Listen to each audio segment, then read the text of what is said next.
process, but they talk about due process. But do you get due process when you're here illegally?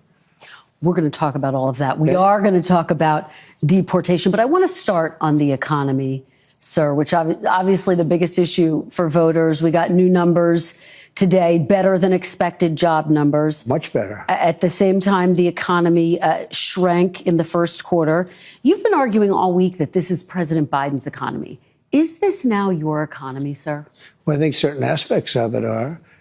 Costs are. I was able to get down the costs, but even that, it takes a while to get them down, but we got them down good. We lost $5 to $6 billion a day with Biden. $5 to $6 billion.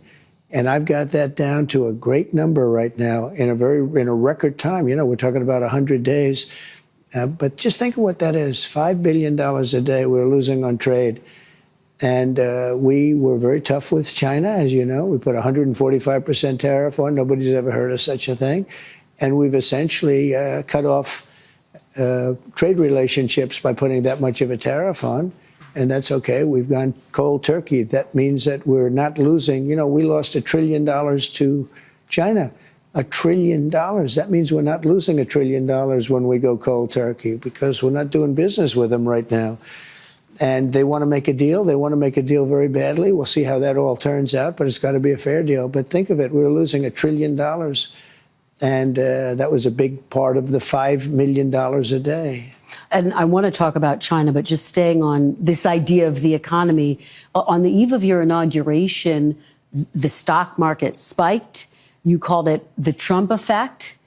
It spiked because I was elected president. Well, it spiked because of anybody else. It spiked because they see what I'm going to do. They know what I'm going to do with the tariffs and everything else. And I think it's actually working out better than we anticipated. Did you see oil prices? Did you see gasoline is now below, in many cases, in many states, below $2 a gallon, $1.98, $1.99, $1.97? Well, my question, sir, is when the stock market spiked, you said this is the Trump effect. When the numbers weren't so good earlier this week, you said it's the Biden effect. Are you only taking ownership of the good numbers and not the bad numbers? Well, I think he did a lot of very bad things, and despite some of the bad things, we're overcoming them. But he was bad on the border. He was bad on the economy. We had the worst inflation in the history of our country. Look, Biden gave us the worst inflation in the history of our country. People, it didn't matter what they made because they were losing their shirt because of costs. Now take a look at what happened. Oil is down, gasoline is down, groceries are down, eggs. You were the one that asked me. You asked me about eggs. It was the first week. I didn't even know anything about what were you talking about.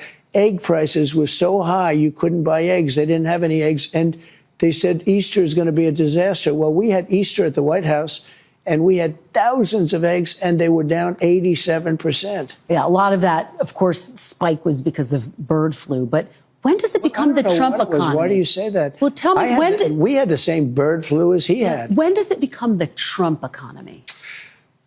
It partially is right now, and I really mean this. I think the good parts are the Trump economy, and the bad parts are the Biden economy, because he's done a terrible